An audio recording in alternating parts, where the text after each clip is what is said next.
Good morning. Thank you very much for joining in Expo Osaka Kansai Theme Week's Agenda 2025 Co-Creating Cultures for the Future, Session 1, Inheriting and Developing Historical Culture. My name is Akiko Tsuchiya, and I'm your host for today's program.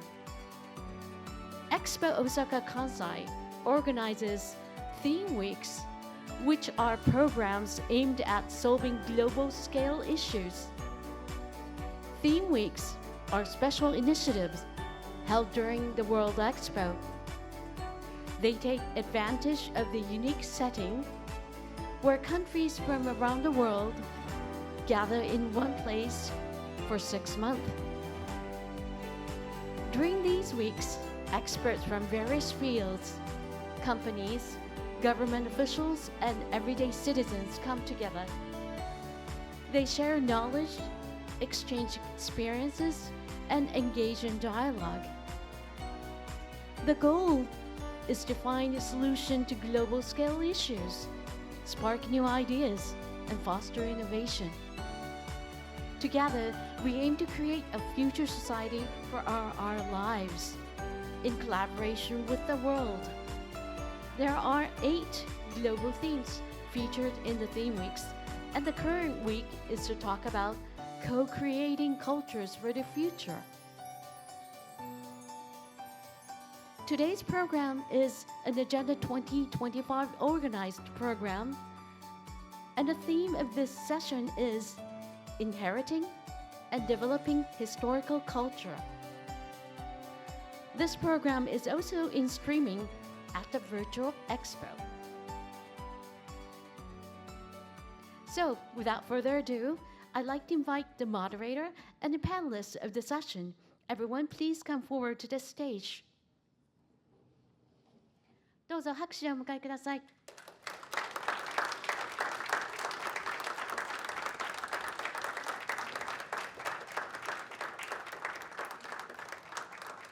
Thank you. Here are today's speakers. Okay, first of all, we have Miss Kei Takemura, a contemporary artist.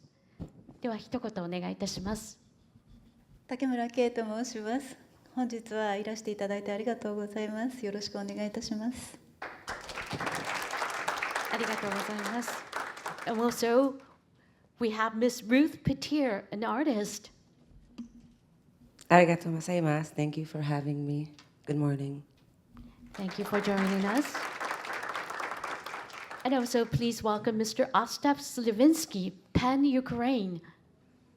Hello, good morning, konnichiwa. Thank you for inviting me. I'm happy to be here. Thank you. And as a moderator, Mr. Robert Campbell, University Professor at Waseda University, Director of Sendai Mediatek, the Japan Association for the 2025 World Expo Executive Board Member, Senior Advisor, and a scholar of Japanese literature.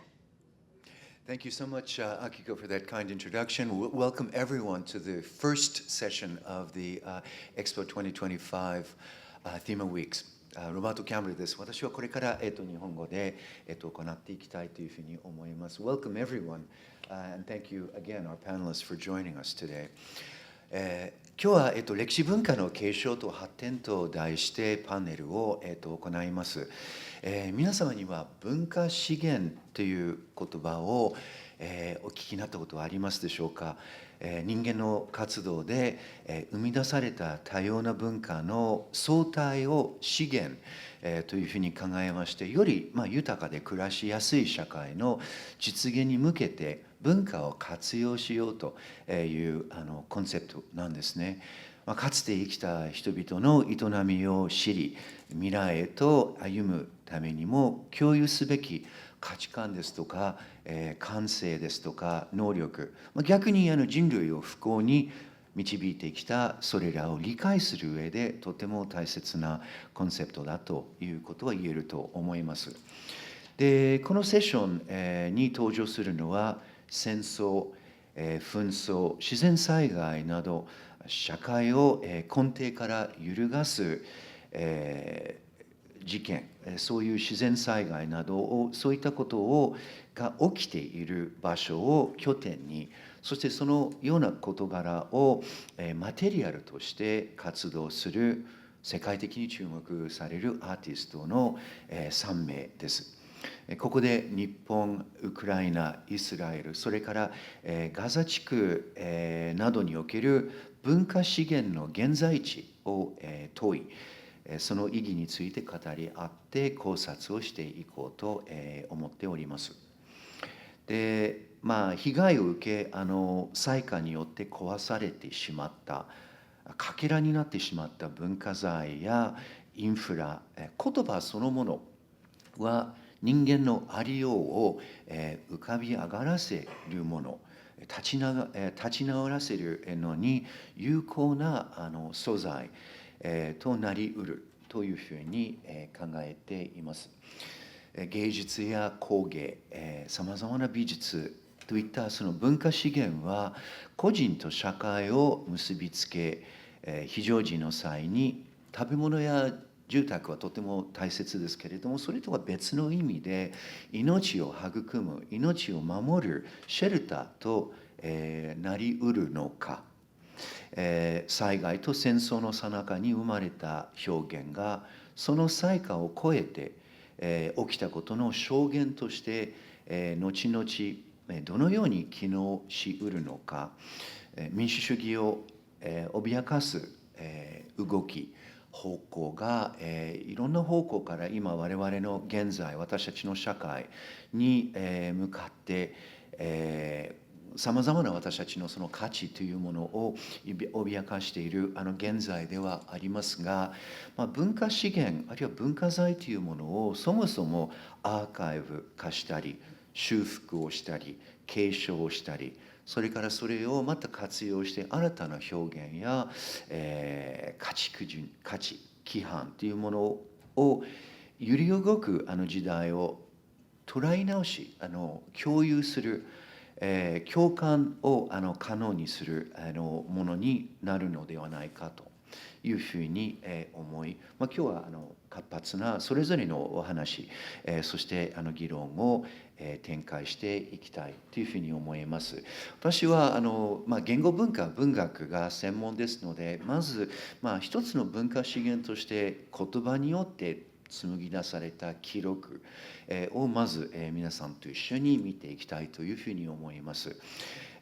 ガザで生まれ育ち、パレスチナ、アラビア語と英語両方で詩を書く一人の詩人、モザブ・アブ・トーハという若い方が2023年の10月にガザにおけるハマスの襲撃、それからガザに対するイスラエルの攻撃、その最中に家族と共にガザを脱出をしてエジプトに逃れるわけですけれども、その間にイスラエル軍に捕らえられ、拷問にかけられ、そして釈放の後海外に脱出をするということです。このトーハさんという人は今パレスチナ系のガザの詩人として、いろんなところで今注目されているわけですけれども、その直前に彼のデビュー作君が見つけるかもしれない耳の奥に隠されたもの、これまだ全部はまだ翻訳されていませんけれども出版をしています。パレスチナで起きていることを語彙集辞書のように捉えて A から Z まで自分の記憶、自分の現実、育った環境の中の状況を三分詞のような言葉で書いています。日本語と英語両方が挙げていますので、ここでは英語で読みますので、日本語を同時に見ていただければと思います。A. An apple that fell from the table on a dark evening when man-made lightning flashed through the kitchen, the streets, and the sky, rattling the cupboards and breaking the dishes. これ非常に単純な、言ってみればむき出しの言葉、ほとんど比喩を使わず、リンゴが1個落ちた。そのリンゴが落ちた原因が、人の仕掛けた雷、つまりこれはミサイルであったり、爆弾であるということです。そのテーブルから転がり落ちた、リンゴということをパレスチナの現実を捉えるアルファベットの一つとして捉えているわけです。これは全く偶然ですけれども、今日同じパネルに加わってくださっているオスタプ・スリヴィンスキーさんが2022年2月、ウクライナへのロシアによる侵略に際して、彼が育って住んでいるリビューという町で、全国から西へと逃れる避難者たちを受け入れケアをしていた、つまり支援としてボランティア活動をしていました。その時にオスタプさんは一人一人の避難者の言葉を記録をし、後にこれは私が一昨年の12月に日本語訳をしましたけれども、戦争語彙集、戦争の中で77の証言をウクライナ語の A から Z まで並べて人々の証言を書きました。同じようにリンゴということを思い出し、彼にリンゴのことを語った方がいます。これ私は英語で読みますので、日本語を同時に見ていただければと思います。Apples, Anna, Kyiv. That night I fell asleep in the bathtub, a bucket of blankets and pillows, listening to the most powerful explosions here since the beginning of the war. Long ago, in my past life, I was crazy in love. We took our first trip together to a house in the Carpathian Mountains. It was deep in the autumn. As we fell asleep in the attic, on a bed that was not much more comfortable than a bathtub, I listened to the sound of apples falling in the garden. Thump, thump, thump. From all sides, large and ripe, at a measured pace, all night long. I was happy. Now, when I fall asleep to explosions, I hear those apples. I want so badly for it just to be those garden apples hitting the ground around us. これ全く異なる現実、違う地域で、攻撃を受ける最中の、それぞれの人のその証言ということになるわけですけれども、暴力への、怒りであるとか、不条理な状況をそのまま伝えるということではなく、何か記憶の中にある生活の具体的な兆候、ここではリンゴという話をしていたわけです。モザプさんがK というところで鍵について書いています。自分の祖父がですね、48年パレスチナ人が多く家を追われて、しまった時期にイスラエルの建国の時代に、鍵をずっと持っていたということがあります。My grandfather kept the key to his house in Jaffa in 1948. He thought they would return in a few days. His name was Hassan. The house was destroyed. Others built a new one in its place. Hassan died in Gaza in 1986. The key has rusted, but still somewhere, longing for the old wooden door. 同じように、ウクライナの避難者たちを大量に受け入れ、一つ一つ話を傾聴したオスタプさんが鍵束の記憶、それについて語る人の話を聞きました。今日、私たちの中にルース・パティールさんが、いらっしゃるわけですけれども、パティールさんは、ビデオアーティスト、映像を媒体として、アートをイスラエルで、作っています。ルースさんは、近年自分の身体、女性として社会から国家から求められている、要請される、あるいは社会の中で文明の中で長く女性が負わされているさまざまな役割、特に子供を産むこと、生殖ということに自分の状況に照らし合わせて作品を作っています。これから紹介をしていただけると思いますけれども、紀元前8世紀に今のイスラエルの土の中から出土した女性の小さなフィギュアですね、土で作ったそのフィギュア、繁盛であるとか豊穣であるとかを、象徴すると言われるものを使い、モーションキャプチャーというこの技術で電子化してストーリーを作って、それ実際にアニメーションとして物語を作っているわけです。今見ていただいているスライドは、ガザに対する砲撃、攻撃に対する、ルスさんの表現ということになります。キーニンという嘆き悲しむ、という作品です。この出土品、まさに文化資源、これが壊れてしまった、かけらになってしまったものを生きるものとして現在の社会の中に落とし込んで作品を作っているわけです。実は私がパティルさんの作品を初めて知ったのは昨年の4月、ベネツィアのビエナーレの会場を訪れた時にイスラエル館に行った時のことです。パティルさんはイスラエル館、イスラエルパビリオンの唯一の一人の代表アーティストとして認定され、作品、先ほどの金銀を含めてたくさんの作品を制作して全部それを設置をしたわけですけれども、ビエナーレの開会の時にパティルさんとその学芸員たちが戦争が、つまりガザに対する攻撃が続き、そして人質が戻らない限りはパビリオンは開かない。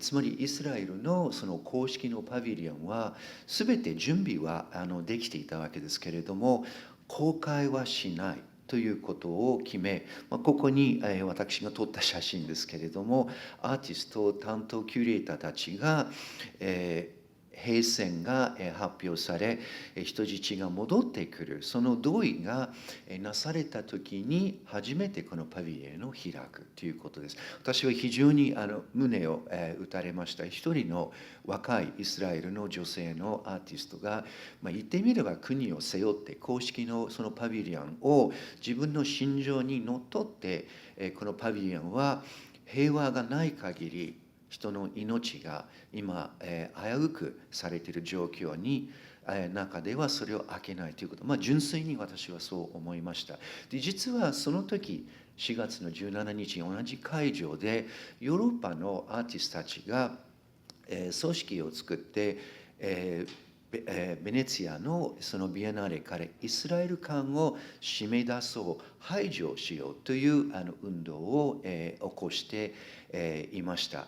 で、これがちょうど先ほどの写真の直後に撮った写真で、会場に入ってきた抗議者たち、プロテスターたちが、イスラエルにはこの平和の祭典であるアートの場所には戦争侵略者としてのイスラエルをここに入れるべきではないということを、スプレヒコールのようなことをしまして、チラシを作って会場を全部練り歩いたわけですね。このような言葉を投げかけたわけです。彼らが知っていたのか知らなかったのか、実はルースさんたちはルースさんたちでこの戦争に対する思いがあって行動に出ていたわけですね。この2つの方向から言論を締め出す、その正義はあるのかもしれません。ルースさん、パティルさんたちはアーティストとしての責任、正義感にのっとって行動をしていたという、これ非常に、文化資源、芸術、表現、言論の自由を考えるときに非常に我々に一つの大きな課題を、あるいは問いかけを、つけていたような気がいたします。ちょうどその、ビエナーレの中にウクライナの展示もありました。今見ていただいている看板は公式の展示ではなくて付設の展示でして、ピンチュクアートセンターというキーウにあるアートセンター、これ大変素晴らしい、作品がたくさん展示されていました。Dare to Dreamというものでしたけれども、中にはですね入っていきますと、例えば、占領された地域からから拉致され、ロシア領内に運ばれていた子どもたち、赤ちゃんたち、それが奪取された子どもたち、戻された子どもたちの安らかに眠っている姿をずっと動画で撮って、その動画をずっと見せていく作品ですとか、イズユンで大きな虐殺がロシア軍によって行われたわけですけれども、写真家がそこで遺体が発掘され、検視、病理学的な検査がなされた現場に行きまして、それを森のようなものに仕立てていて、そこに検視を行っている人たちのドキュメントとしてパノラマのような写真を作りました。このようにですね、一つ一つ実際に現実に起きていることをドキュメント、つまり証言として捉えると同時に、普遍的な価値、つまりアートとしてその場所、当事者になれない我々が何かその中から共感を得て想像をし、自分それぞれの世界、自分たちの歴史、文化の中で、文脈の中で考えるような、そのような文化資源のアーカイブ化ということをしています。今日私の次に話をしていただくのが竹村圭さんというアーティストです。長くベルリンで活躍をして、今群馬県を拠点に活動をしていらっしゃるわけですが、竹村さんは、京都で、作った絹糸を使って壊れてしまったさまざまなものを修復をする。壊れてしまったものが遠くに行かないようにそれを育んだり囲ったりするような形で文化資源を一つのこの自分のこのアートの作品の題材そのものにしているわけです。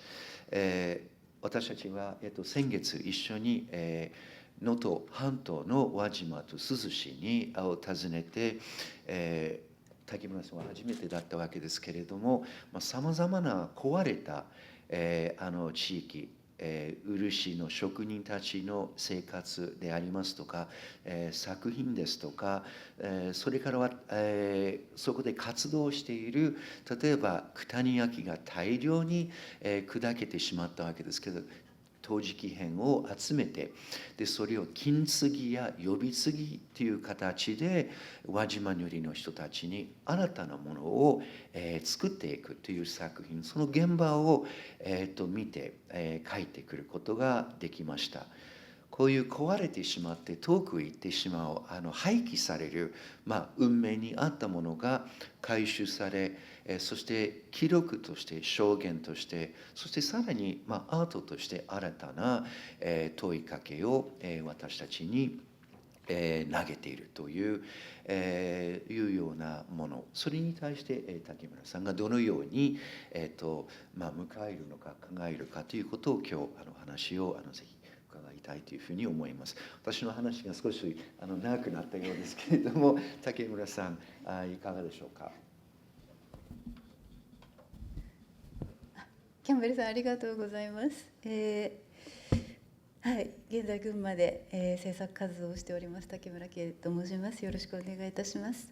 連れて行っていただいた輪島なんですけれども、破壊された場所というただ中に身を置くというのが、ベルリンに2000年から2015年まで住んでいて、なんというか他者の感覚で日本を見るという形になっていた時に、そのよそ者がそういう場所に足を運んでいいのかというのがありまして、絶えず、その質問がずっと自分の中に来るわけですね。で私は後でちょっと説明するんですけれども、地震の予感という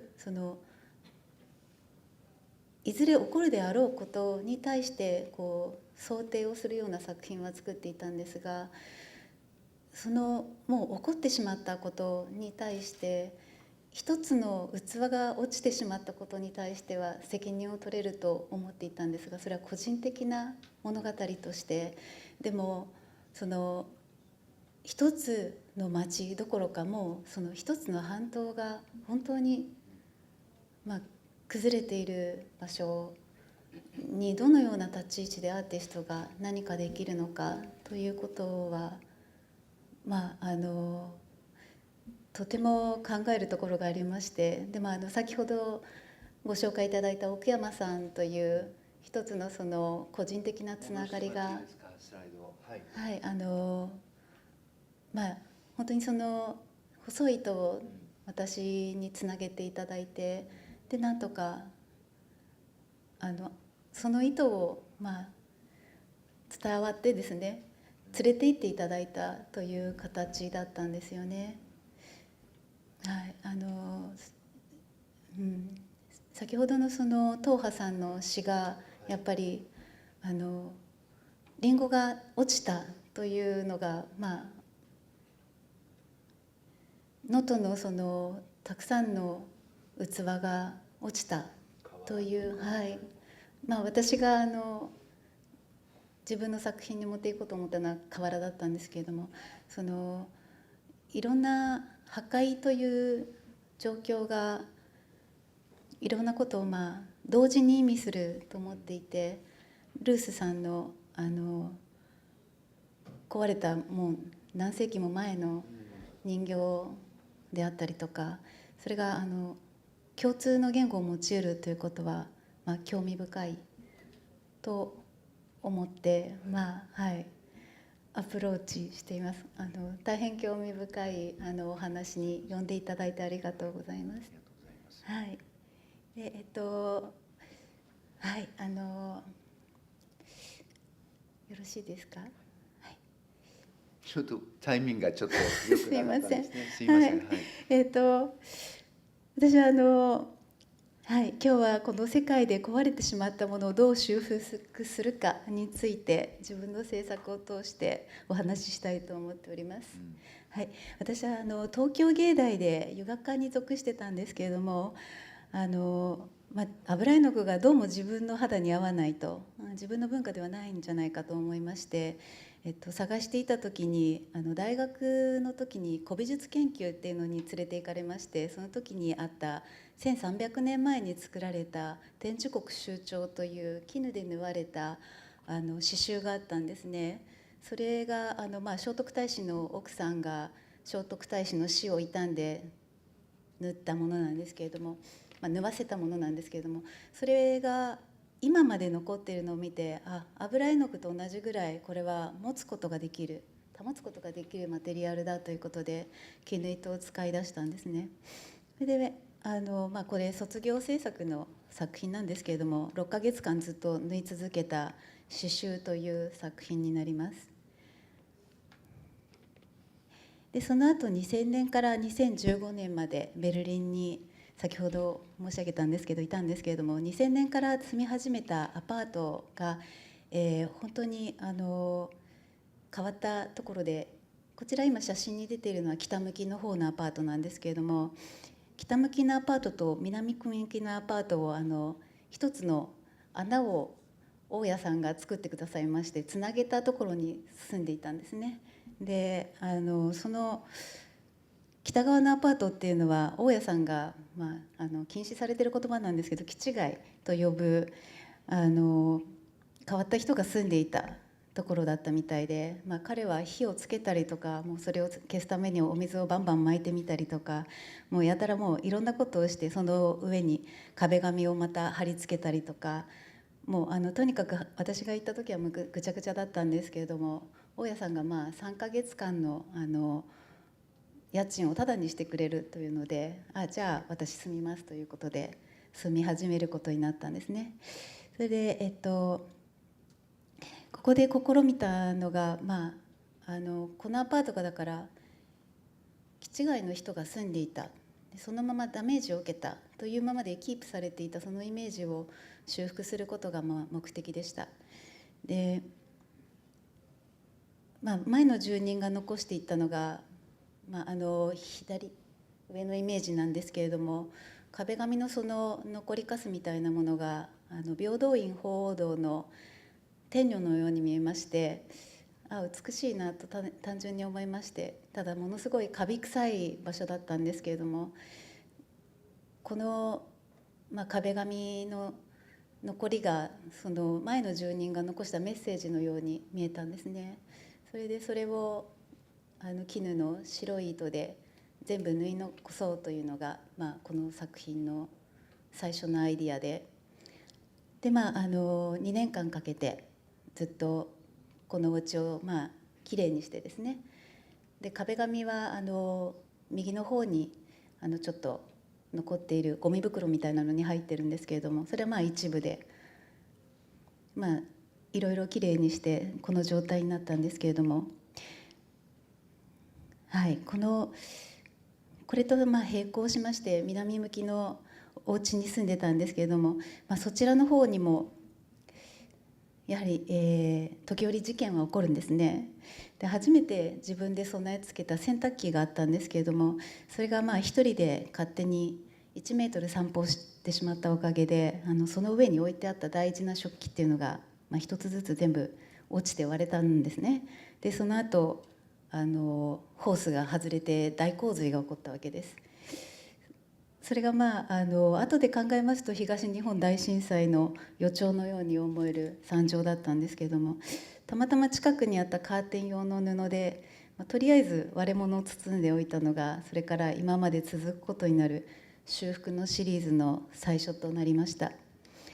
隣の北向きの部屋のカビ臭い壁に光を与えたように、ここでは割れ目に光を与えるということをしてくれたのが絹糸でした。この画像のお皿は日本から友人が来た時にフォークを落としてしまいまして割れたんですけれども、壊れ物を私が集めているという話を聞くと、壊れ物は壊れ物を呼ぶんですね。皆さん持ってくるようになりまして、いわくつきの壊れ物が日々来るんですけれども、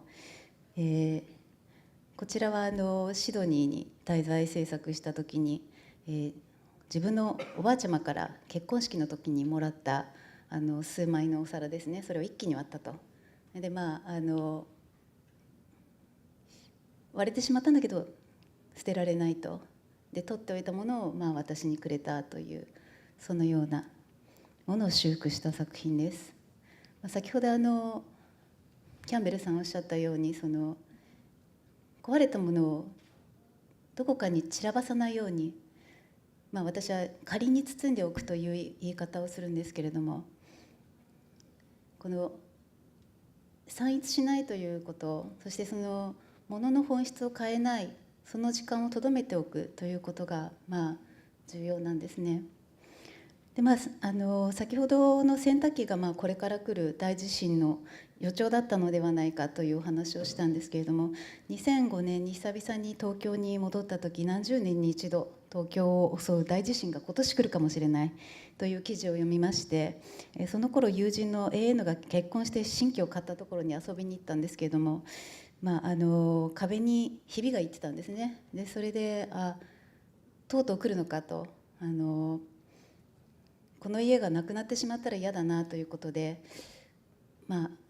彼女の部屋にあったものを全部思い出してですね、書き取って縫い取ったのがこの作品になります。でこれは、2006年のシドニービエンナーレで展示したものです。全体像でリアルサイズで描いた方が思い出せるので、これ11メーターぐらいある作品なんですけれども、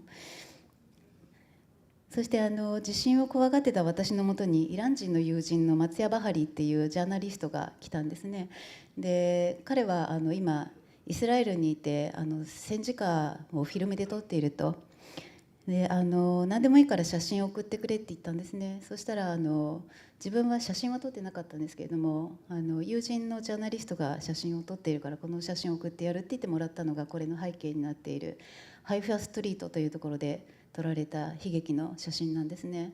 でここは普通の人たちが住む地域だったんですけれども、なぜか爆破されまして、こちらの構図には転がっている人々は映ってないんですけれども、人々が転がっていて戦車が燃えていると。でこの戦車も別にこれで戦ってたわけではない戦車が破壊されて、でこのナツメヤシの木が燃やされたという事件で、私はそのナツメヤシの木っていうのはどの宗教でも大事にされているフルーツを作る木なので、すごく象徴的だなと思っていて、このイメージを復活させたいと思ったんですね。それででもナツメヤシの木のそのオリジナルの状態というのはわからないものですから、ベルリンの植物園に行きまして、そこにあったナツメヤシの木のイメージをこの燃えてしまったイメージの上に塗ったんですけれども、ところどころある緑の場所と黄色いのは、ここから再生されるかもしれないという望みをかけて縫い上げたものです。で、ところで私の描画材料の絹糸なんですけれども、ドイツでも買えるものと思って、ベルリンに渡ったんですけれども、フリードリヒ大王が養蚕試みてもできなかったんですね、寒すぎて。それで今まで続くことがなかったので、先ほどキャンベルさんおっしゃったんですけども、京都から送っていただいてたんですね。でその送ってもらっている、糸をこう巻きつけていたのが繊維新聞という京都の新聞で、その新聞に書かれていたのがこの蛍光シルクについての記事だったんですね。で、私はその壊れたものに光を与えるということをずっとやっていたものですから、本当に光る糸があるんだということですごく興味を持ちまして、ただ遺伝子組み換えの糸だと。で、遺伝子組み換えはオワンクラゲの遺伝子だっていうんですね。海のものと山のものとか結婚したと、そんなありえないことがあったわけなんですけれども、その、有機タンパクで光っている糸なので、どんどん光を当てていると光らなくなるんですね。というのも、生きている糸であるということで、私はこの作品に使っていくのがふさわしいかなと思って使っていたんですけれども、オワンクラゲの遺伝子だから、その海の中の光に近づけた状態じゃないと光らないということなのか、オレンジのスクリーンを通さないと光って見えない、ブルーライトを当てないと光って見えないという条件が、いろんな条件を使わなきゃいけないんですけれども、こちらは千葉の市原市で壊れた小学校がありまして、月出小学校っていうんですけれども、そこで使われていたものに光を与えるということで作った作品になります。で、こちらは広島の森川邸という古いお家にあった瓦なんですけれども、この瓦は100年前に作られたお家なんですけれども、そのお家の瓦で壊れてしまったものが軒下に置いてあったんですね。で、それを私は修復するよということでこのようなモビール状態にして、やったんですけれども、でこのモビール状にするっていうのが、その黒い瓦なのに洗うとこの白い物体が浮いてくるんですね。これ本当は真っ黒い瓦なんです。で、これは何なんだろうと思って、広島の竹原なので、第二次世界大戦も通しているし、何かちょっと不思議なものが浮かんできてしまったのかななんて思ったんですけど、実際吊るした鉄線が錆びたりしたので、これは塩だったんだなって後で分かるんですけれども、で、こちらもその光るシルクで、塗っているので、このような形で光る作品です。こちら私が修復のシリーズと並行して2000年初頭から続けている「May I Enter」というパフォーマンスのシリーズの一場面になります。人々の日常的な営み、コーヒー入れるとか、タバコを吸いながらコンピューター夜中にいじるとか、そういう普通の人たちの日常の営みを自分の体の中にコピーするというような作品なんですけれども、日常的に破壊される状況を毎日ニュースで見るような2023年に何をMay I Enterでやろうかなと思った時に、故意に破壊される状況っていうのをパフォーマンスで作ろうと思って、初めて他の方たちに頼んで5パターンのパフォーマンスを2023年に国立国際美術館、2024年に丸亀市の現代美術館で、猪熊源一郎美術館で行ったんですけれども、この時は遊びで5ユーロ払ってお皿を割るというトラックが出ていた時にお皿を投げていた男の子のシーンをこちらの写真では再現しているものです。その後私は掃除婦になりまして、割れたものを掃き集めて壊されたものたちを一つずつ修復するというのが、一連のパフォーマンスになりました。これはさっき投げていたお皿をパズルのように合わせているシーンなんですけれども、一番最初に私大学で油画科に属してたとご説明したんですけれども、2023年についに壊れた油絵を修復することになるんですね。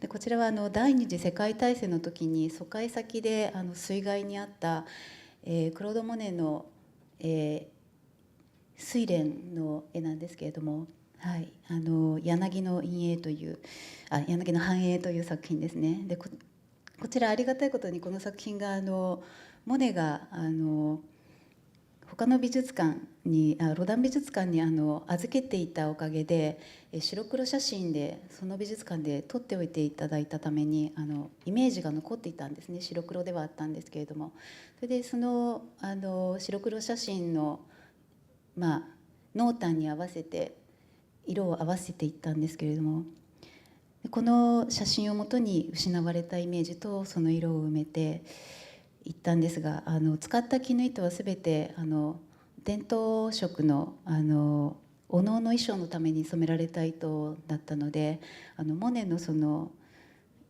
油絵の具の色を日本の伝統色で翻訳するという作業になりました。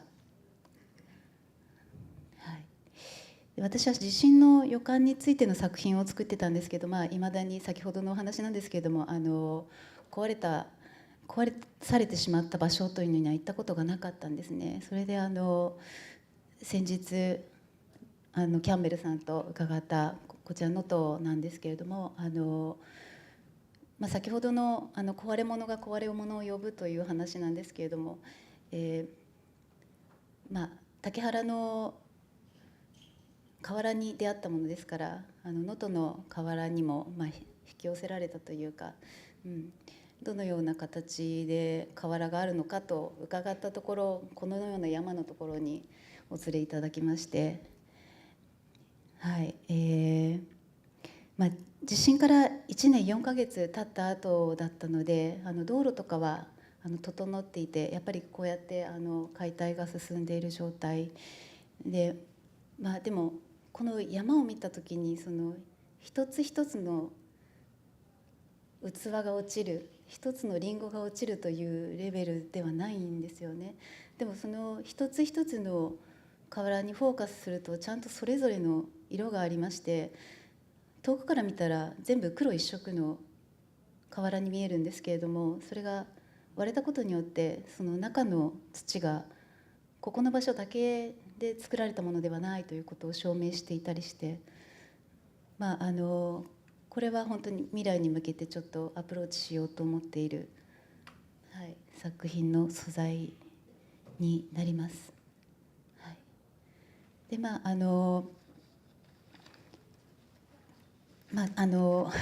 ろいろお話ししたんですけれども、このような破壊されたものたちに、始まっているのはその一匹の蚕の糸なんですね。このような細い糸が出し続けてくれる絹糸で光を与えていこうと思っています。これがこの虫の命と引き換えだという重さを考えながら私は作業しています。以上で終わります。ありがとうございました。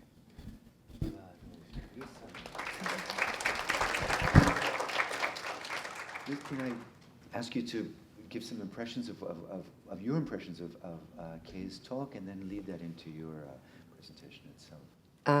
Yes, thank you for such a beautiful body of work. I'm gonna. Just a second. Can we 滝村圭さんのスライドに戻してください、最初に。で、ルースさんの話になるとそこで切り替えていただけると。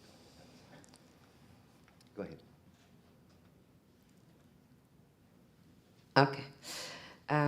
First of all, thank you so much for this invitation. It is so amazing to be here in Japan. For me, it's the first time, and it is a very inspiring place. I feel like the one thing that I am very much relating to in your work has to do with performing fragility. I really believe that as artists, we have this privilege or responsibility, or however you want to make of it, that we can show vulnerability. And also as women artists, I feel like performing our fragility is almost like a counteract to aggression and violence. What particularly draws me is also the way in which the work has this double effect, because it both tries to heal the wound and the fracture, but then it also exaggerates the fracture. So in a way, it's not about deleting the trauma or the violent act. Violence is maybe too much of a strong word to say about a broken dish, but it's about doing something that doubles. So it's both showing it, giving it light, but also giving it some sort of warmth. As you know, I come from a remarkably broken place. And I guess my relationship with material is more political in the way that I think material is appropriated for national religious causes.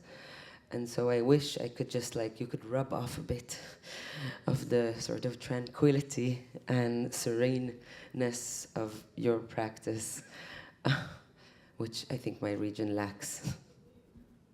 So thank you. I will move now to my presentation, if that's okay. So today I'm going to talk about my very recent project. But of course, it started earlier than this past year. But I will sort of take you through how I got to it, and what I think it is about, and also how it evolved with the events of this past year, and maybe a little note of the place in which I found myself, sort of quite unexpectedly. And since we are in Expo, which is a place that sort of celebrates national identities and national representations, it seemed also fitting that we talk a little bit about sort of the oxymoron of national representation and arts, or international art.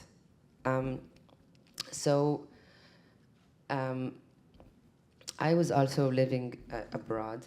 I was living in the US. And when I moved back to Israel, one of the things that really caught my attention was, of course, how intricate is the relationship of Israel to archaeology.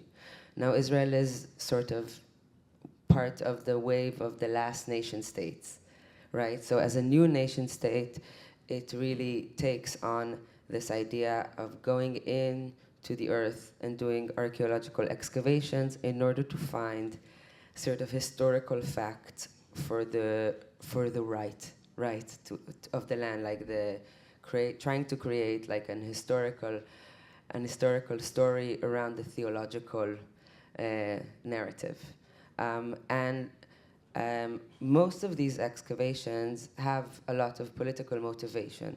So they're partially either sponsored by the state or by evangelistic Christians who also want, Israel to be sort of this place in which the story ends. While usually these excavations are meant to prove the narrative, the most common object found in the time, right, the period between sort of 800 BC to 400 BC are actually these female figurines that you see in the picture. And what's interesting about them is that they're sort of like the Trojan horse of the story. They are not supposed to be there, right? The story tells that there was a swift revolution of the monotheist religion. So why would we find sort of pagan practices in this time? It makes no sense. And one of the reasonings that contemporary archaeologists talk about is that, of course, the story has bias. And the bias is to show how swift the monotheist revolution was, while in actuality, of course, there were a lot and still are other types of practices. And I found these objects particularly interesting because they are very plain, they're very popular, they were made sort of in abundance, they're not very beautiful looking or specifically interesting, they're kind of plain, and you don't find them in worship areas, you find them in private homes and in trash areas. And so when I was looking at them, I was thinking that they probably represent maybe just the ordinary woman. One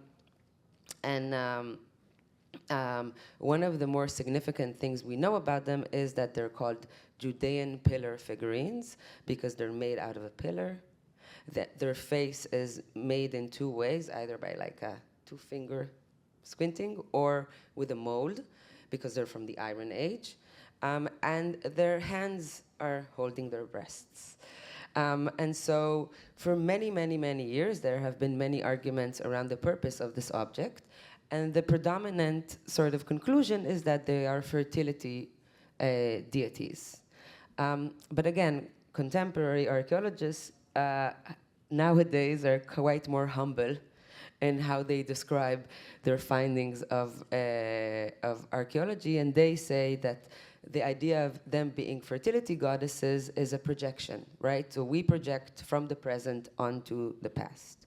And so I was thinking that if I animate them and I bring them into the contemporary time, I can maybe complicate how we look at these objects and maybe bring into light sort of a more nuanced and more intricate way of looking at them. And so as I was going into the women's clinics in Israel, and the women's clinic in Israel are very diverse, right? We have Israeli Arabs, we have religious people, we have secular, we have all these types, you know, it's a very big thing. I was looking at them and thinking that, like me, they all bear this sort of burden of their identity and the history that has built their identity as a whole. And they all really looked to me like these figurines. So I started digitizing these figurines and animating them. Particularly, I found myself in 2020, you know, my friends and I, when we were living in New York, my Israeli friends, we would joke that when you go back to Israel, you do like sort of the whole test. You go to the like family doctor, the dentist, because you can't afford in the US any of these health things. And then, but the taxation you pay is that the doctor would ask you, so when are you having children? Which is a very common thing for doctors to ask in Israel and very uncommon thing for anyone else to ask you in any other country. But birthing is a very big deal.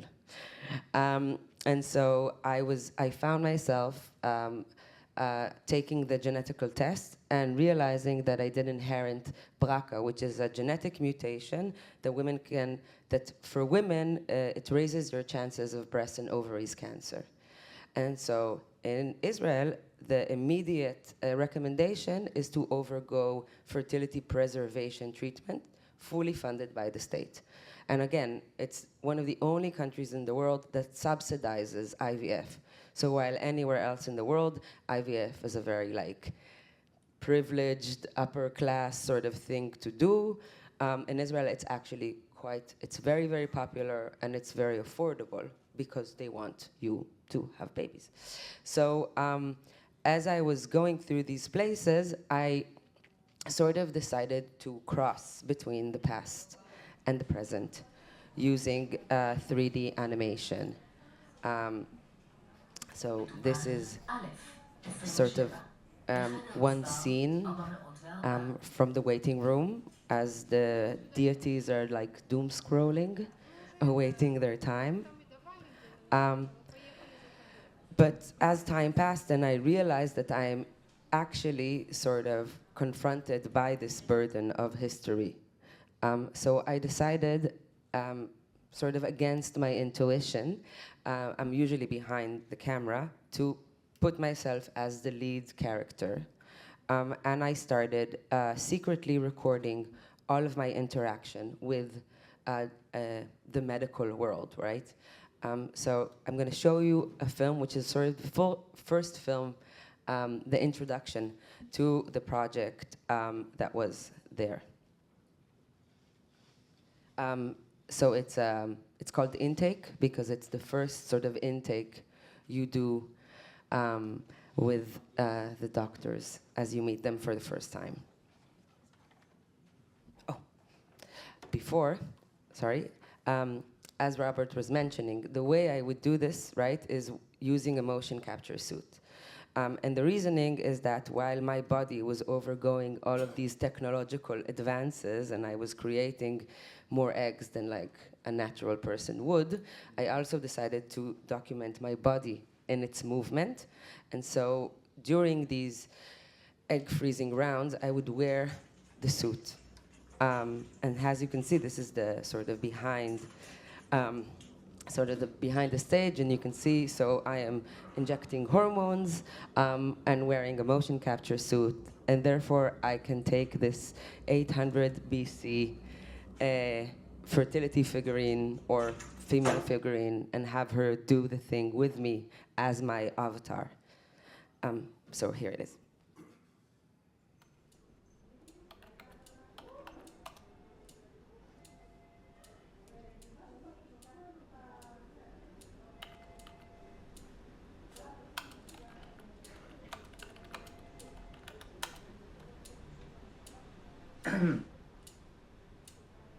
בסדר, נשאל אותך קצת שאלות. בבקשה. איזה קופת חולים את? כללית. מה מצבך המשפחתי? רווקה. בזוגיות לצורך העניין? לא. אין לך ילדים? אין לי ילדים. טרם. כן. ומאיזה מוצא הורייך? אשכנזים. באיזה גיל קיבלת וסת? 11. וכל כמה זמן יש לך וסת? חודש. וכמה ימים הווסת? 3. אין לך נטייה לסורי יתר, לאקנה? לא. ויטמינים את לוקחת? לא. את לא מעשנת? מעשנת. זה לא טוב. אני יודעת. ואלכוהול וסמים? פחות. לא משהו כבד. כן. והיית פעם בהיריון? לא. ניסית להיות בהיריון? לא. יש לך ילדים? לא. לא. היית בהיריון? לא. יש איזה מחלות כרוניות או גנטיות במשפחה שלך? כן. אז תספרי לי. יש במשפחה סיפור לסרטן שד ושחלות. הראשונה, אבא, אמא, אחים, אחיות. כן. אוקיי, אצל מי? אבא נפטר מסרטן... אנחנו מדברים שד או שחלות. אבא נפטר מסרטן שקשור לברקה 2. סליחה שאני כותב. שד או שחלות. אוקיי, אז דודה שלי, אחותו, אוקיי. יש לה שד ושחלות. לדודה. כן. אוקיי. קרבה ראשונה לא. אין לה.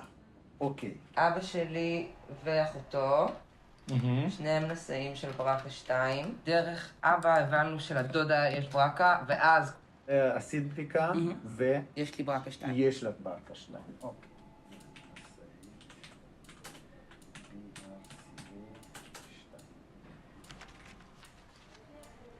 יש עוד מחלות כאלה כרוניות או גנטיות במשפחה? לא. אם תשמרי את האופציות של הפריון על ידי הקפאת עוברים, תעשי את הסרת השחלות והחצוצרות מוקדם ככל האפשר, אז זה מקטין מאוד את הסיכון. אוקיי. מהו עיסוקך? אמנית. איזה סוג של אומנות את עושה? זה כבר רכילות, זה לא קשור ל... אני עושה הרבה דברים בתלת וסימולציות תוכנות כאלה מסובכות. וידאו. כן. אוקיי. So while my project was very much about this idea of how reproductive rights are recruited to national agendas, and how at times, I think as an Israeli woman, you feel tasked by this national responsibility to reproduce. The project asks whether you can be actually not a mother and still sort of find yourself in that environment, but also is about how do we perform our femininity and about the technology of it, right? The potentiality of the labor of it. But as you know, I got the nomination to actually produce the project in September 7th, just a month before the October 7th attack. And already at that time, I was already for 2 years demonstrating against the current government because of the judicial overhaul. In the devastating events, of course, I was not within the agenda of how brutal was the counter attack of Israel. And so I did what I could, which is to go to the streets and protest. And scream and yell and ask for a ceasefire with many people, like you can see in the picture in front of you. But then, meanwhile, still trying to work on the project in sort of this very kind of haze of a very traumatic event, I asked the Antiquity Authority to bring the figurines with me for the show, so I could show sort of the lineage and the inherentness of the thing. And the archaeologists in the archaeology wing said that they don't have whole ones, they only have pieces. But maybe I can look at the pieces and maybe I'll find them, interesting. And I was opening drawers on drawers and drawers of broken figurines that, of course, are mutual to both, the Phoenician culture, the Canaanite culture, right? All the neighboring cultures also have these objects. And I just started crying because it seemed like there's such a horrible history of violence in my region, and it felt cursed, and it just was sad.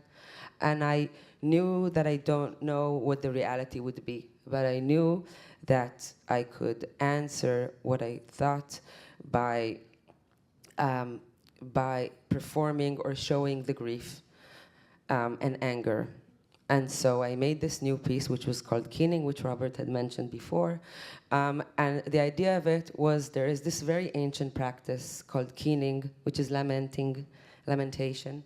And it's these wailing women. And it comes from the Hebrew word ken, kina. And ken means nest. And they say the women, as they lamentate, they create a warm place for the grief and anger to slowly dismantle. So I decided to do a piece that again has like a double feature. It is both my way of showing my solidarity with the demonstrations, but also as I was doing these, I was thinking of all of these women walking with me. And so here I'm going to end. I'll just say that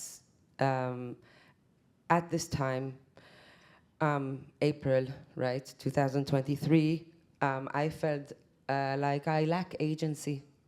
I was being projected upon by so many different people and their opinions of who I am, what I represent, or what is representation.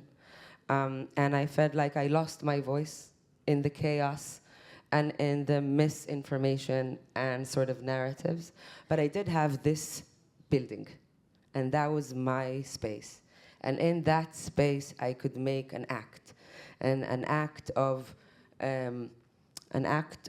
resistance, saying that for me, this is not a time for art. The idea was to say not that the pavilion is closed, is that to say that the pavilion will open once the situation changes. Unfortunately, I wasn't listened to by the people in charge, but it still remained, I think, my way of sharing the position of a lot of people, Israeli artists, who want to want change, who want a different reality in the region. And so it became this sort of performative thing in which hundreds of people were looking into the pavilion, and we can see Kay here in the middle, accidentally. And it became a very strong thing because I think it complicated the binary of being either for or against something, and showed a more vast array. And so I'm going to show you the film Keening for the end.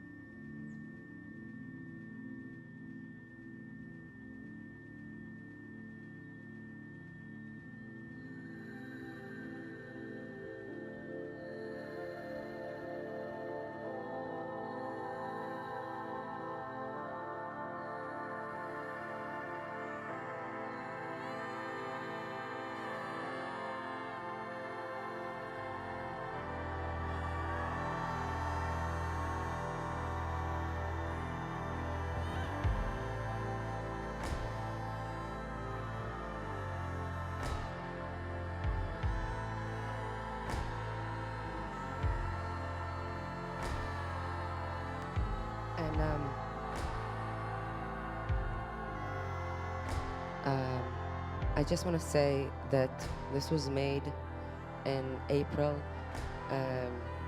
2024, and to be honest, I can't believe that we are still in the reality in which there is still no ceasefire and there are still hostages in Gaza. And at least I don't know how to change this reality, but to create works that can hold this message as something that we are really urging for to happen.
I just want to thank you, Ruth, for the simple, at the time I'm sure it wasn't very simple, but your act of bravery and courage for retaking that space and realizing and acting on your belief that even though you'd lost your voice and your sense of agency as an artist in this time of terrible trouble, and that you were representing your nation, not as a citizen, but rather as an individual artist, you had decided not to show people this amazing piece of work that you've just shown us today.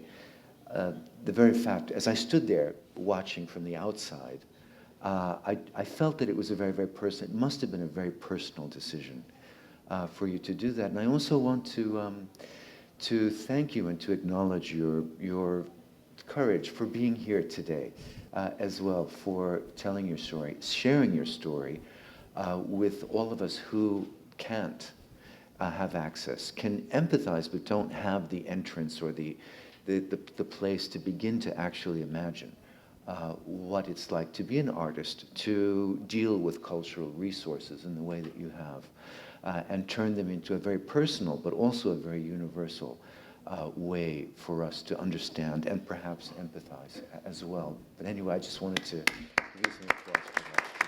Thank you. Ostap, please allow me to apologize for giving my thoughts about Ruth's presentation before going to yours. If you have a couple of minutes to give us your feedback on what you just saw, and then also lead into your talk as well, I'd really appreciate that. Hello once again. I'm very happy to be here. Very happy to be a part of this wonderful conversation, the conversation of ideas and the conversation of emotions. I'm watching the world from the linguistic point of view, from not that visible, visual, but I'm observing the same things. We are talking about the fragility of existence, the fragility of reality, and all these artworks, starting with this Kintsugi project that Robert was telling us about, and with all these projects intended to restore the damaged or destroyed objects, we try to cope with this unbearable reality. We try to come back to entity, to come back to what was at the very beginning as the one, as maybe it's an illusion that there was some entity, probably, but we feel this longing to entity, to unity of the things. We are trying to, at least in our imagination, to come back to what we considered as the primeval unity of things after the destruction started.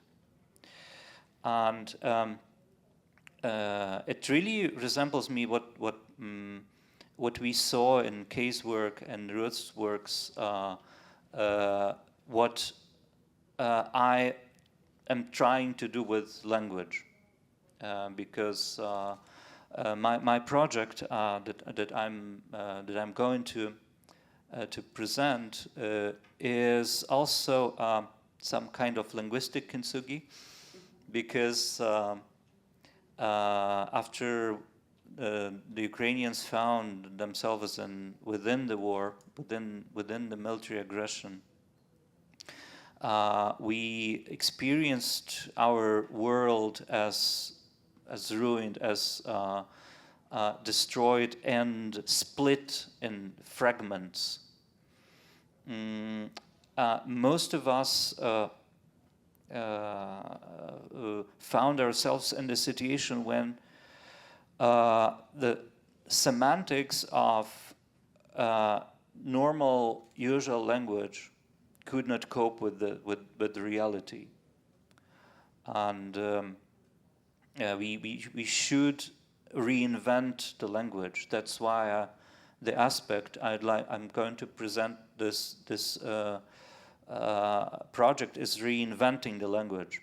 How we should do something to our language in order to cope with this reality. And this book, because finally it was a book, though it was not designed as a book.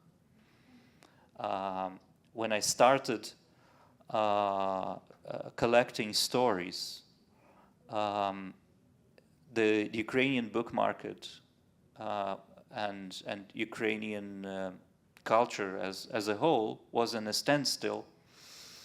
It was late winter and early spring 2022, so I did not think in terms of book. I was trying to do something in order to unite these fragments that reality fell apart. And I was feeling these stories as some chance to find an appropriate words, because the reality we experienced was not mute.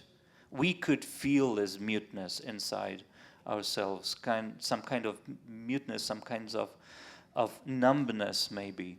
This is a very stressful situation for everyone who is used to work with words, especially, not only, but especially for someone whose main instrument is a word.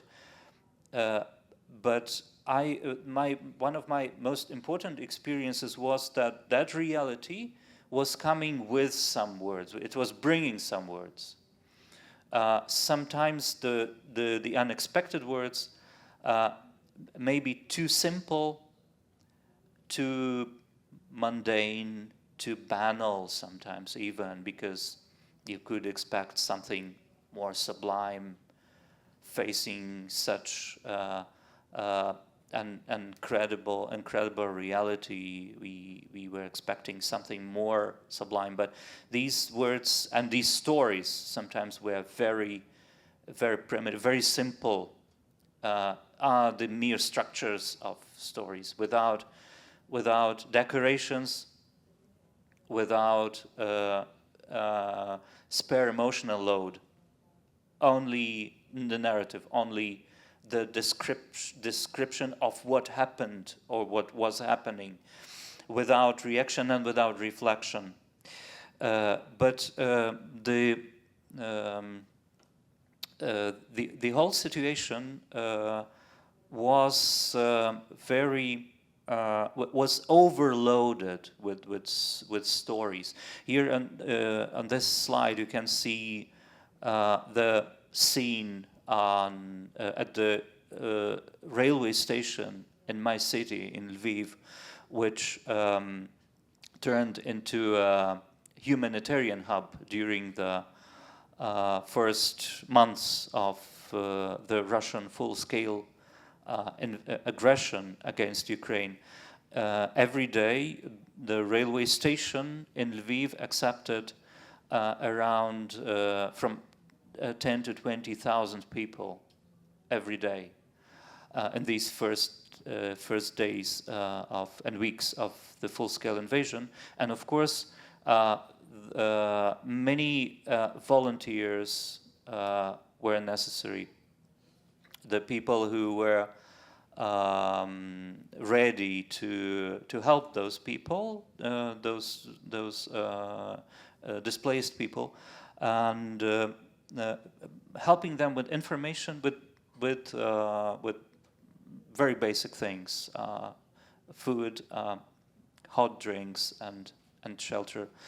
And I was volunteering at the informational tent, so-called, located directly on a railway platform. And very often I was the first person who met those people who were coming to Lviv with so-called evacuation trains. And I understand one very important thing, that the need to tell the story is among the basic human needs, somewhere besides the need for food, drink, and sleep. Some people were going immediately to the shelters because they were that tired that they needed only to sleep. But there were many people who were eager to tell story. So they were starting with story. And I was the first ear that heard these stories, and I understood how responsible my role was, the role of listener.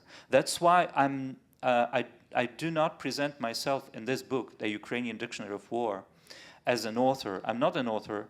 I'm not even a narrator or a voice in this book. I'm only the listener and the one who put these fragments of the stories together, who made this kintsugi of reality, made of these shattered fragments of stories. And I have chosen a short quote from my colleague's interview, my fellow poet Katerina Kalitko. She said it better than I could, describing this state, psychological state that we found ourselves in these first weeks of the full-scale war. In the first few weeks after the invasion, I seemed to be deaf and blind, and I even doubted whether I would be able to write at all. I had no idea what my language might be, how to talk about this new reality now. And I call it semantic shock somehow, because in this state of semantic shock, we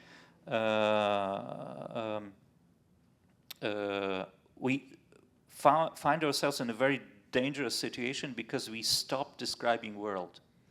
And stop describing world does not also mean that we stop understanding what is going on, but also we stop communicating. And this is a very serious threat to our potential to resist as a community. We should keep communicating, despite the fact that our language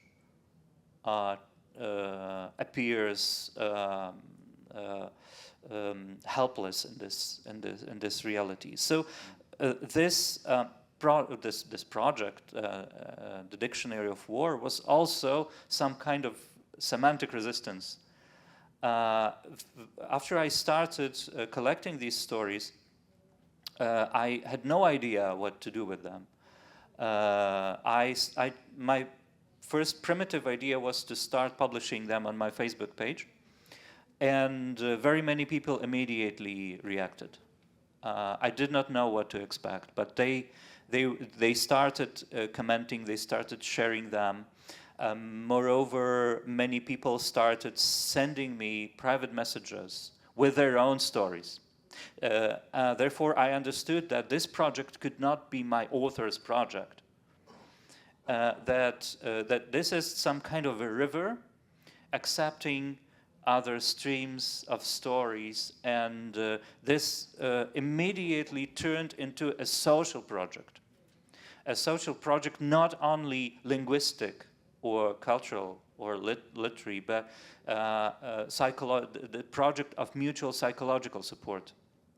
And translators started messaging me, proposing to translate this into other languages. And now the Dictionary of War is translated into 8 languages and published in 8 countries, including Japan.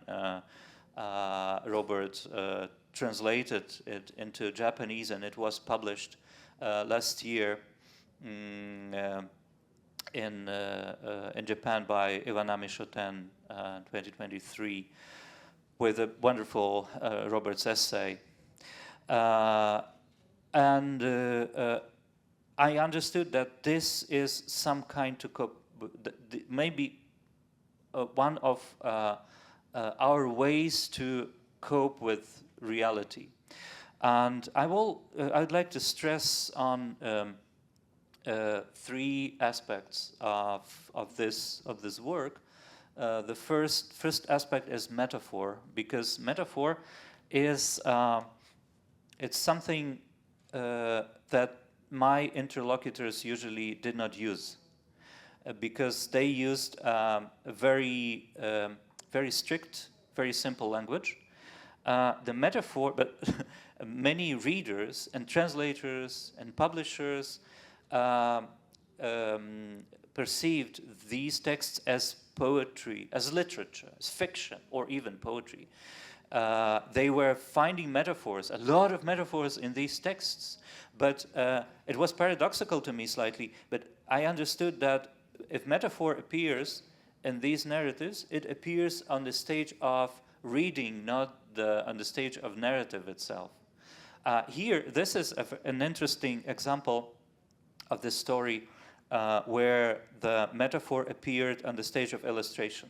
I would like to mention the name of the illustrator, Katarina Gordienko, who made wonderful illustrations in 3 colors, black, white, and yellow.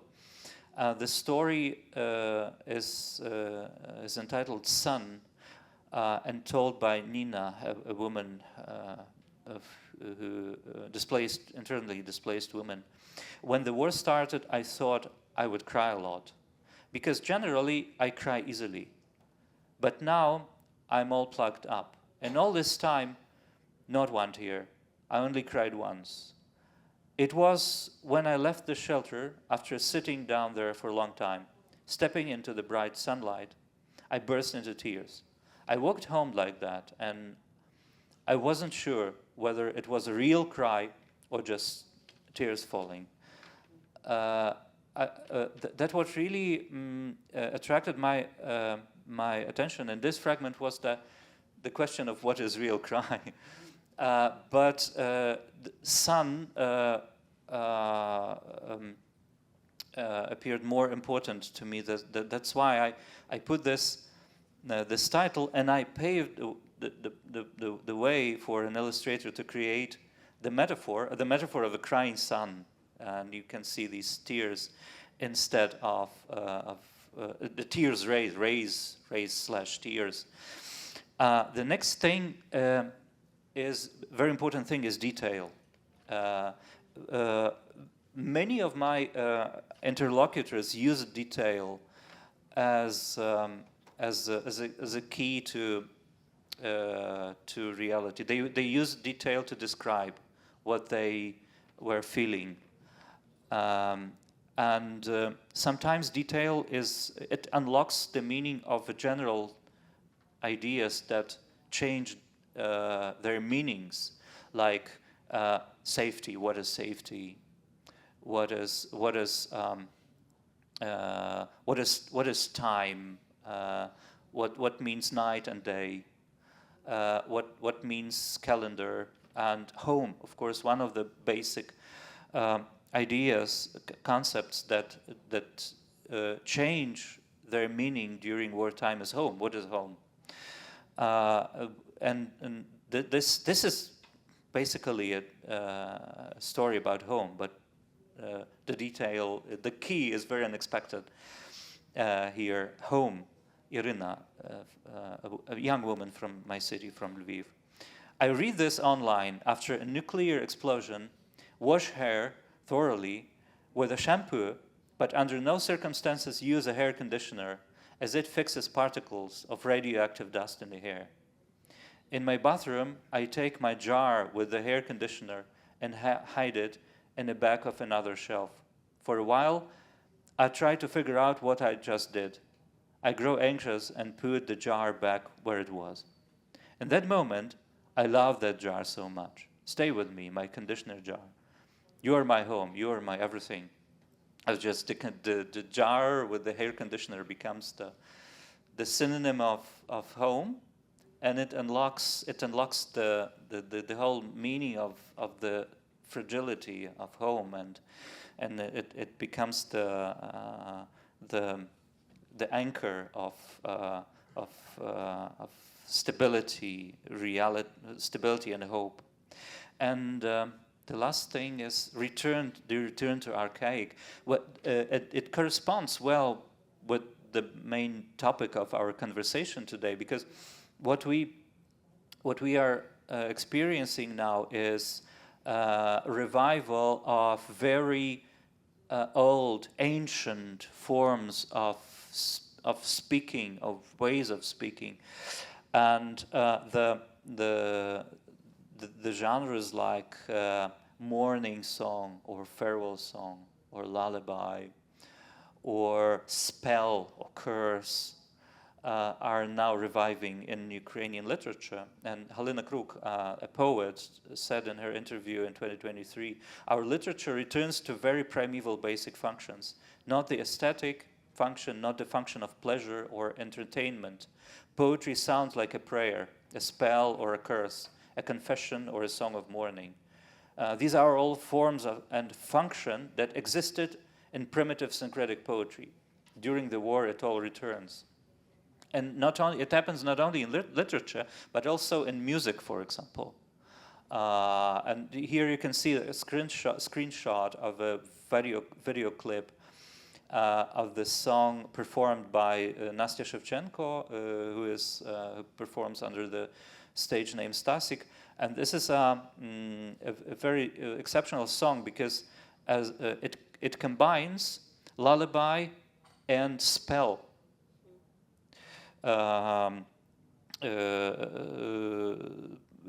It's a very interesting. It's a shocking combination, but the text is written this way, and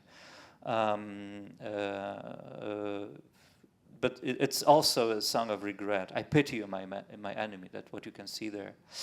And the last story I would like to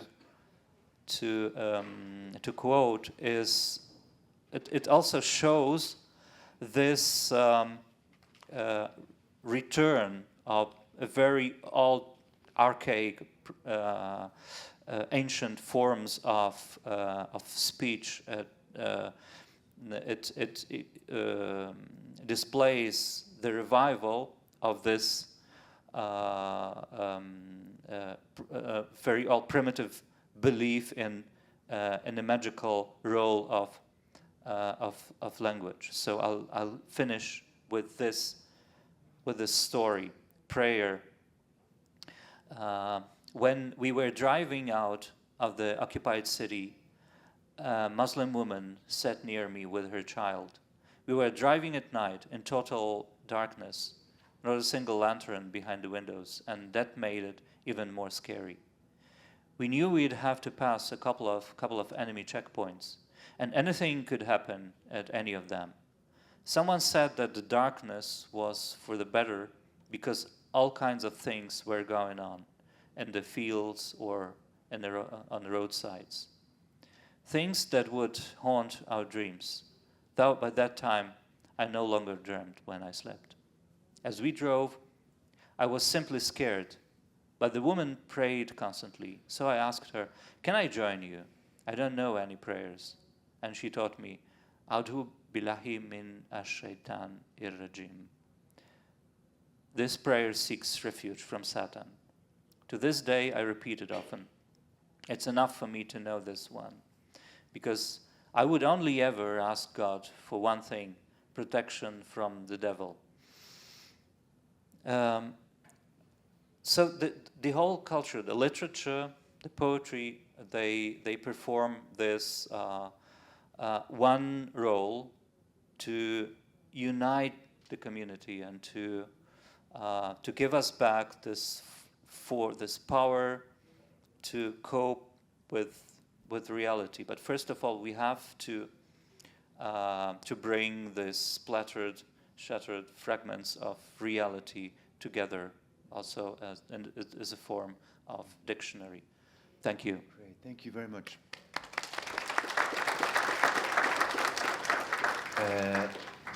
Ostap, again, to you as well, thank you so much again for visiting us. This is the second time that you've come to Japan. First of all, last year, a year ago, we were able to travel to Sendai and to some of the areas that were struck by the 2011 great earthquake and the tsunami and so forth, and you were able to talk to people who were involved in the reconstruction of communities, and not just infrastructure, but of sort of human society itself at that time. And as you spoke, I was remembering some of the things that we talked about together as we were going through all of that as well. It was amazing to me at the end to hear you talking about prayer and the return to what you describe as archaic forms, primeval forms, very, very bare, stark, simple, so-called simple, unmetaphorical terms, and how that relates, in a sense, how that can form a sense of unity in a time when reality itself and the way that you express it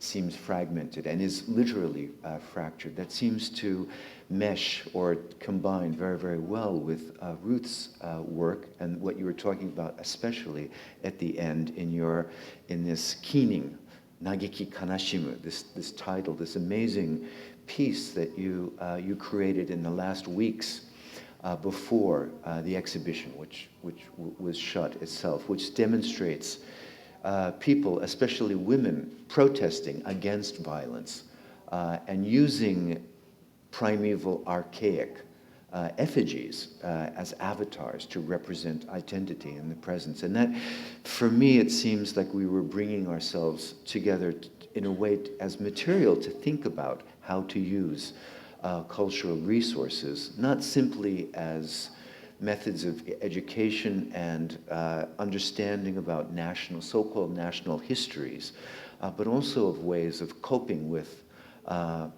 some of the very, very small aggressions which accompany our lives wherever we are in the world, but also these traumas, perhaps about climate change, certainly about war, occupation, the horrors, for example, of people that, for example, Mossab Abu Toha describes in his poems about the experiences of being born in Gaza after it was occupied and under siege and so forth. These things somehow sort of open up a space for us to think about historical culture, but also how we can actually cope with the various crises and the various challenges, but also the various opportunities that open up to us in the future as well. We have about 20 minutes left to discuss. First of all, I'd like to ask Ruth to give some of your impressions. I gave some impressions of yours, so what you thought of Ostap's, and from there talk, and then from there, hopefully we can have we only have about 15 minutes, a short conversation from there, but if you can briefly. Well, I would say that I think it's no coincidence that we are both sort of very much invested in realism. I think, at least I want to think of my work as documentary, as I portray reality sort of in the most immediate way. And the fact is that in the face of this reality, it's just like trying to transition it into the eye of the public. And I think it's really interesting, this idea of how at times like these, as you said, metaphors or symbolic language feels like such a privilege. And it feels like such a gaze that is sort of projected on to the thing and not necessarily inherent of the thing. But how the one thing I kind of want to complicate would be the archaic, because I think to an extent there's also like this danger of revisionism, right? Which oftentimes comes from like this idea of conservativeness, right? Like going back to the like right Trump, you know, make America great again, right? This idea of like at times when America wasn't responsible for anything else in the world but themselves. I think for me, what I'm really interested in is going back to the way the story is told and trying to find ways in which I can divert the story from the way it is told, while still maintaining, like you, I guess, I think, I hope, the humanity of the need, the wish, the hope, or maybe also the common between. And I think they are sort of a lot of times in flux between sort of how we fetishize the primitive and how we try to look at the present or even the future by figuring out how, like, for instance, technology of the past, let's say deities, and technology of the present, let's say IVF clinics, and technology of the future, which would be like, I don't know, autonomous wombs, all deal with our fear of being forgotten or of our fear of dying, which I think are these essence things, but a lot of times these essential things, again, when recruited into politics or the political game, become weaponized. And that is something that I feel like we are trying to also work against. Great, thank you, Ruth. 芸術、これは、歴史的な、例えば日本の長い1300年以上の文学の歴史、あるいは芸術の歴史、確かにこれ忘れられること、自分の存在を、自分が忘れられることに対する一つのアクションとして、文字を刻んだり、あるいは交渉で、何かストーリー、You're having trouble with that, so I'm going to switch over into English. I'm sorry, it's important that these two people understand what I'm saying. Can I do this? Okay. One of the most important things about not being forgotten is, and Japan has a long history of orality, of oral narratives and so forth in drama and in other areas as well. So that's a very, very strong motivation for creating art and cultural resources and the structures that we have for them, for themselves. I want to ask Takemura-san, you mentioned that the threads, this wonderful biological material that comes out of these worms, which are silk, can last for 1,000 years. And your own inspiration and the spark that started you on your own artistic journey was discovering beautiful color embroidery work from over 1,000 years ago in Nara in Asuka Jidai. That you found and stuff like that. Ruth said that she wants you to rub off some of the tranquility in your work, the quietness, the calmness that you use, that is expressed in your work and so forth. That's something that's different, obviously, from the two artists who are here. It has to do with where we are, where we live, the historical, geopolitical circumstances that we find ourselves in. You're Japanese. I'm American, but I live in Japan, so I'm used to being in a peaceful, calm situation and so forth. I want to ask you, as an artist, as a documenter, as a renovator as well, how you might respond to these two artists who are feeling a need to unify and to bring things together, these fractured, the fractured, very, very fragile aspects of their culture and so forth. What sort of words or what sort of ways can we reply to them or give them as a message, do you think, as well? It's a lot of questions that I had in here. Sorry for overloading you, but.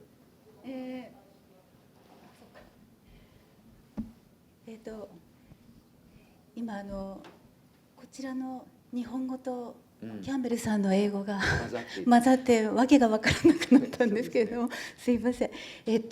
まずはい、飛鳥時代の私はすごく面白いなと思ったのは、それは建築にも言える話で、壊れていくものに対しての対処っていうのが日本の文化だと思っていて、ルースさんのあちらの石の文化というのはとても構築的に残していくという文化なんですね。だから絹糸は1300年残るんですが、新しい糸を虫が吐き出し続けてくれたおかげで、その遺伝子が残り続けたおかげで私が今糸を使えるという状態なんですね。で彼女の卵子の話だったんですけれども、あの話はすごくそういう意味でリアルで、人間の卵子という話と蚕の糸という話は本当に通じている話で、母としてという話もものすごく一致する。それが何かものを作り続けるという意味でのアーティストの本能だとしたら、私は女性には向いている作業だなと思っているんですけれども、でオースタップさんの詩に関しては文字というのは本当に翻訳という作業があって、私は彼の言語をそのまま読むことができないので、まずキャンベルさんが訳していただいたものを入れることによって理解しようとしたんですけれども、先ほどちょっといくつかのお話に対して彼に質問をしたことがありまして、それは例えば、あちらの世界という話を手紙という詩の中でしたんですけれども、それはその詩を読んでいるだけでは、その奥さんの旦那様である考古学者が生きてるか、違う、地理学者でしたっけ。そうですね。地ではなくて三分。三分、そう。彼が生きているかどうかがわからないんだけれども、彼からもらった手紙について話しているんですよね、奥さんが。で一番最後の方に彼女は彼に返事をしなかったことを後悔している。でその彼はいつも遠くにいたという話があるんですけれども、非常にそれがそこまで読むだけでは今の奥さんが持ちうる、私はもう子供と一緒にいて家庭の中で仕事をしているのに、夫は外に出て楽しくやっているという。ただ一番最後であちらの世界にいるという一文が出てきただけで、突然彼が死んだのだということが分かる。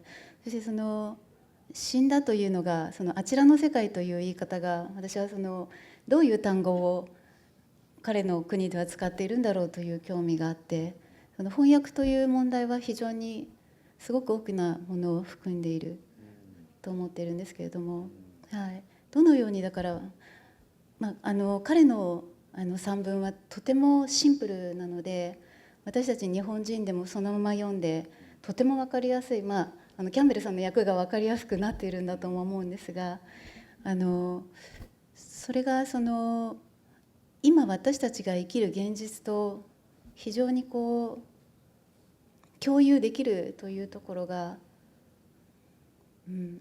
素晴らしいなと。Ostap, she's talking about, the ability to project one's feelings, to feel empathy towards people, the events and the circumstances of these displaced thousands and thousands of people. You've only spoken to several dozens of them, and there are 77 of these testimonies in the book itself. But that allowing us to have to be able to channel or to be actually to experience at a distance or to imagine some of the distances itself is something that's very important, I think, about any kind of testimony or document. One thing that I wanted to ask you is, why do you think it's important, looking forward into the future, to record and to archive these statements, these short stories as testimonies? What do you think that will that have some sort of valence or meaning in the future? How do you think that it's important? Why is it important to continue to archive? You've said and you've written that this is not finished yet. Your project is not finished. You continue to listen to and archive these things. What does that mean for us going forward? Thank you for the question, and thanks to Kay for this reflection about this specific text and its translation. Regarding the testimonial nature of these texts, I think that it's really the testimony about this very specific period of the first stage of the full-scale Russia's war against Ukraine, and of course I still hear stories, but to be honest, I don't hear them that often that I was hearing them at that time. Not because the people stopped telling the stories, but because my ear closed slightly. I don't know. I consider this project as closed.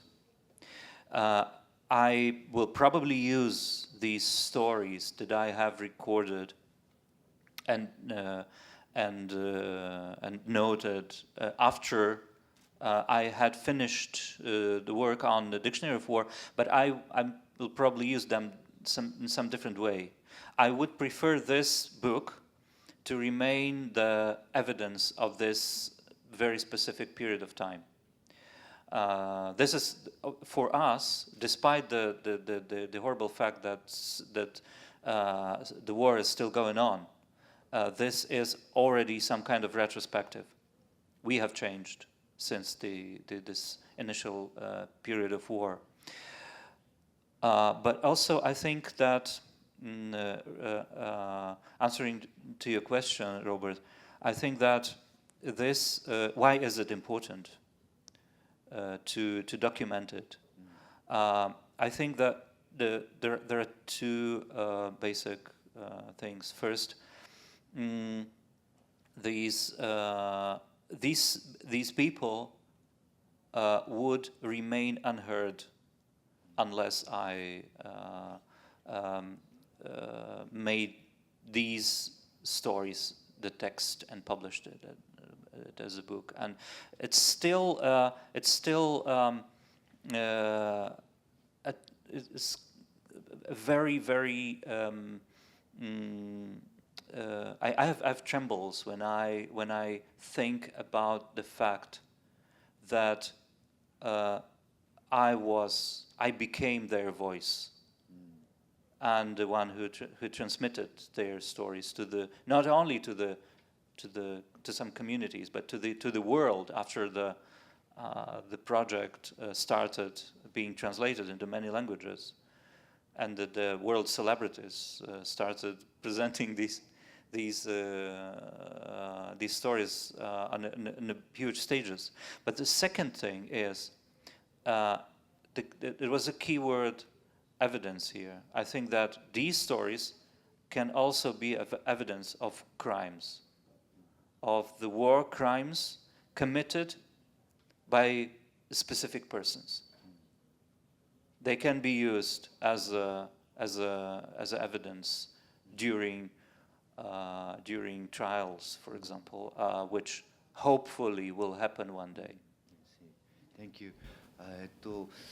美術、視覚芸術も文学もさまざまな用途、使い方、時代、地域によって、あります。で、それが宗教的な意味も、ある場合もあれば、非常に俗世間の記録であるとか、例えば感染症が流行している時に、江戸時代の話ですけれども、文学というものが、感染症からどうやってこの身を守るのか、ということを、娯楽的な例えば芝居であるとか小説の中に、埋め込むことによって不特定多数の人たちにそれぞれの命を守る情報として使われるというような歴史的な事象もあるわけですね。